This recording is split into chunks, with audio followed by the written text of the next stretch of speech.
لو كان هؤلاء آلهة ما وردوها وهم فيها خالدون. مشاهدينا الكرام، السلام عليكم ورحمة الله وبركاته. نرحب بحضراتكم عبر شاشة الشارقة الفضائية في أولى حلقات برنامج الوعد الحق. برنامجنا مشاهدينا الكرام على مدار شهر رمضان الفضيل في تمام الساعة 4:30 بعد العصر بتوقيت الإمارات العربية المتحدة، وتعاد إذاعته بعد 1:30 من منتصف ليل الإمارات أيضا. ولكن كان التحدي الرئيس أمام هذا البرنامج وأمام مقدمه من يتصدى لهذا الموضوع، الوعد الحق، كما سمعنا في صدر الآيات التي صدرنا بها هذا البرنامج.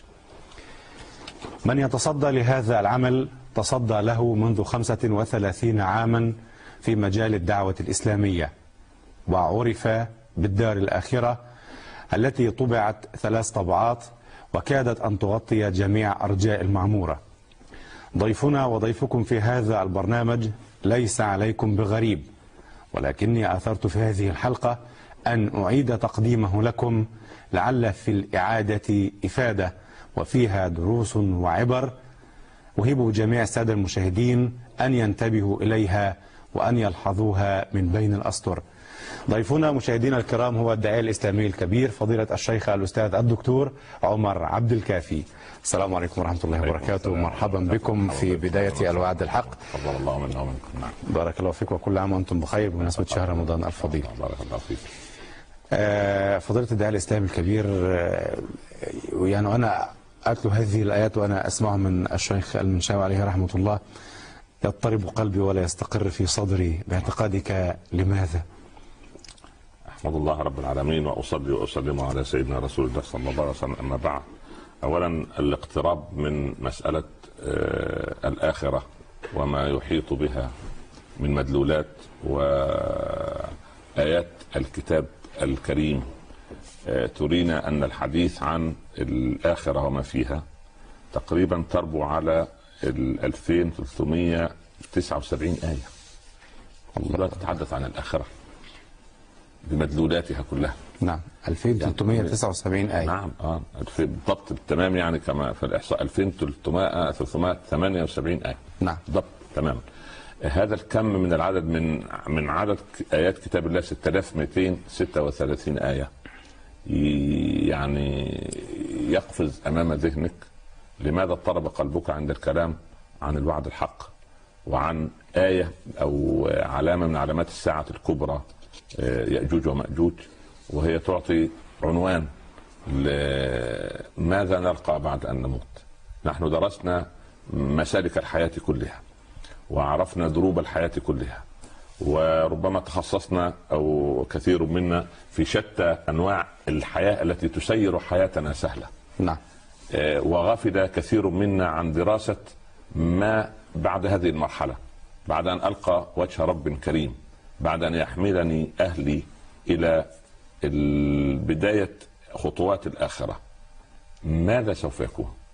ليس هذا رجما بالغيب ولا اجتهادا من أنفسنا، ولكن استنادا لنصوص كتاب الله وكلام الصادق المعصوم صلى الله عليه وسلم الذي لا ينطق عن الهوى، ثم إيقاظا للغافل.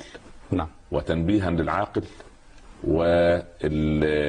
يعني كي يفيق المسلمون من غفلتهم مرة أخرى. نعم. لكي يعمروا الدنيا بالنظر إلى الآخرة. نعم. نعم. إذن مشاهدينا الكرام، كان هذا الحديث الوجيز من ضيفنا فضيلة الداعية الإسلامي الكبير الشيخ الأستاذ الدكتور عمر عبد الكافي، الذي سوف نسعد بصحبته وبرحابه طوال أيام شهر رمضان الفضيل والوعد الحق. وهو بعون الله تبارك وتعالى رشح من قبل إحدى المجلات الأمريكية، وهي مجلة التايم الأمريكية، أحد أهم 100 شخصية سوف تغير العالم في القرن 21. وهذا الكلام مثبت بالمجلة، مجلة التايم الأمريكية، وهو أكاديمي التعليم، فقد تخرج في كلية الزراعة وحصل فيها على درجة الماجستير والدكتوراه في العلوم الزراعية، ثم عمل بالمركز القومي للبحوث في مصر، ثم انتقل أستاذا في هيئة البحث العلمي وأكاديمية البحث العلمي بالقاهرة، ثم تفرغ للدعوة وبدأ فيها منذ عام 1970. وفي عام 1972 صدرت حلقات الدار الأخيرة التي عرف بها، ولكن في هذه الحلقة سوف نعيد إخراجها منه بشكل جديد بما يتلائم مع روح العصر وهذا الزخم العلم والتكنولوجي الذي نحياه الآن، وهو ليس عليه ببعيد وليس بغريب، فهو رجل أكاديمي بالدرجة الأولى. مع عمر عبد الكافي والوعد الحق. بعد هذا الفاصل كونوا معنا. الوعد الحق. مشاهدينا الكرام، نحييكم مجددا ومعا نرحب بالداعية الإسلامي الكبير فضيلة الشيخ الأستاذ الدكتور عمر عبد الكافي. مرحبا بفضيلتكم. يطيب لي في بداية هذا البرنامج أن نعمل على سبر أغوار الجانب الشخصي والجانب البيتي لفضيلتكم، ولا سيما حينما جاءتني الأسئلة تترى من قبل معظم المشاهدين بأنهم لا يعرفون شيئا عن الداعية الكبير دكتور عمر عبد الكافي سوى هذا الاسم فقط، ولا يتجاوز هذا الاسم عمر عبد الكافي.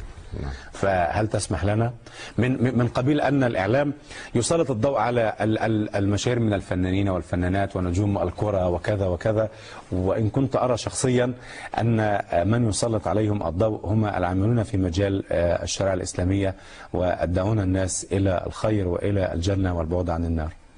والله أنا أرى أيضا أن تسلط الجوانب أيضا على كل أب صالح يربي أبنائه تربية صالحة، يعني يسلط على كل موظف يتقي الله رب العالمين في عمله، يسلط على الأم التي ترعى أبنائها وبناتها كوزيرة اقتصاد ووزيرة التربية والتعليم ووزيرة مالية في داخل البيت المسلم. هؤلاء كلهم الذين تسير بهم الحياة، وربما تستمطر رحمات السماء بوجودهم بيننا. هؤلاء يعني أرى أنهم أولى، لأن نحن بهم بعد فضل الله عز وجل هذه المحبة المتبادلة ما بين المحدث والمحدث إليه، يعني تعطينا هذه الدفعة أو هذا المدد بعد مدد الله سبحانه وتعالى. يعني ما بقي في الدنيا من خير إلا مجالس الأحبة في الله.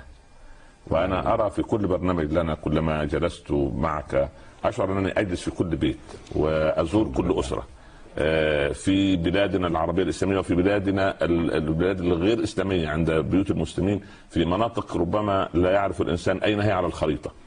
وأنا سعيد بهذا التداخل أو بهذا التقارب، وسبحان الله نحمد الله على نعمة الإسلام الذي جمع بيننا على غير أرحام بيننا. يا سلام. جميل. نعم. جميل. بداية نقف عند الاسم عمر عبد الكافي ماذا؟ أم عمر ماذا عبد الكافي؟ عمر عبد الكافي يعني أحب أن أقول خادم من خدم الدعوة، ذرة تراب في بناء الإسلام الكبير. أنا يعني بفضل الله يعني مصري عربني الإسلام، صعيدي النشأة، نشأت في أسرة يعني من الأسر المعروفة التي يعني أقول دائما كل أسرة متوازنة تجد أفرادها ينبتون بفضل الله نباتا حسنا. ونحمد الله أن رزقنا رب العباد هذه الأسر المتوازنة وهذه القرى المترامية في بلادنا العربية والإسلامية. ولا أقول أن أنا أختص بشيء معين، ولكن أقول كل بلد مسلم أو كل قرية مسلمة أو كل مدينة فيها يعني مساجد يذكر فيها اسم الله وفيها أهل الخير تنبت نباتا كبيرا. ربما ساقط الأقدار إلى أن أوضع تحت الميكروسكوب أو تحت شهرة معينة، لكن كثير من سواء من علمائنا الأجلاء الذين علموني شخصيا وعلموا من في جيلنا، وسواء الذين يخضعون الآن في كأنهم الرهبان في صوامعهم يعبدون رب العباد، بهم تهبط الرحمة علينا.